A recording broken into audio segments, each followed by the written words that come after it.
మీరు కష్టపడి దాచుకున్న సొమ్ముతో ఒక కారు కొనాలి అని ప్లాన్ చేస్తున్నారా? అయితే ఆగండి.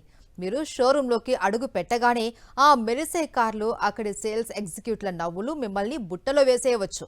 మీకు తెలియకుండానే మీ జేబుకు కనీసం 2-3 లక్షల రూపాయల వరకు చిల్లు పడొచ్చు. కానీ ఒక్క వ్యక్తి పేరు వింటే చాలు, అమెరికాలోని పెద్ద పెద్ద కార్ డీలర్లు కూడా వణికిపోతున్నారు. అతను కస్టమర్ తరపున బరిలోకి దిగితే డీలర్లకు లాభాలు పోయి చెమటలు పడతాయి. ఒక్కో డీల్కు అతను తీసుకునేది $1000, కానీ కస్టమర్కు మిగిల్చేది మాత్రం $1000. ఇంతకీ ఎవరా వ్యక్తి? కార్ డీలర్లకు అతను ఎందుకు పీడకలయ్యాడు? అలాంటి ఒకడు మన దేశంలో, అది మన తెలుగు రాష్ట్రాలలో ఉంటే ఎంత బాగుండు అనిపించే ఈ ఇంట్రెస్టింగ్ స్టోరీ చూడండి. కారు కొనడం అనేది ఒక సగటు మనిషి కల. కానీ ఆ కల వెనుక ఒక పెద్ద వ్యాపార మాయాజాలం ఉంటుంది. Admin fees, protection package, dealer markup ఇలాంటి పేర్లతో డీలర్లు కస్టమర్ల నుంచి $1000 అదనంగా వసూలు చేస్తారు. సామాన్యులకు ఈ లెక్కల చిక్కుముడులు అర్థం కావు. కానీ ఇక్కడే మన హీరో ఎంట్రీ ఇస్తాడు. ఇతను ఒక ప్రొఫెషనల్ కార్ నెగోషియేటర్.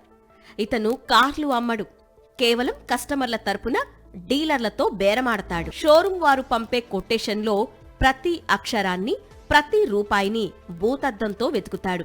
ఈ ఫీజు ఎందుకు వేశారు? ఈ యాక్సెసరీ మాకు వద్దు, మార్కెట్ రేటు కంటే ఎందుకు ఎక్కువ ఉంది అని ప్రశ్నలతో డీలర్లను ఉక్కిరిబిక్కిరి చేస్తాడు. చాలా మంది డీలర్లు ఇతని పేరు చూడగానే మేము మీకు కారు అమ్మలేం అని చేతులెత్తేస్తారు. ఎందుకంటే ఇతను ఉంటే అక్కడ మోసాలకు తావుండదు.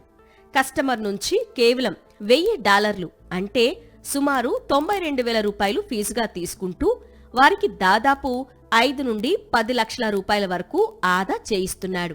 అంటే ఇతని ఫీజు కంటే కస్టమర్ పొందే లాభం 10 ఎక్కువ.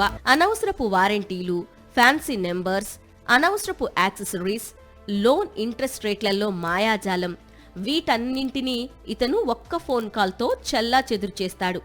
డీలర్లకు ఇది నష్టం కలిగించే విషయమే కావచ్చు, కానీ కస్టమర్లకు మాత్రం ఇతను ఒక రియల్ హీరో. నిజానికి కార్లు కొనడం అనేది సంతోషకరమైన విషయం.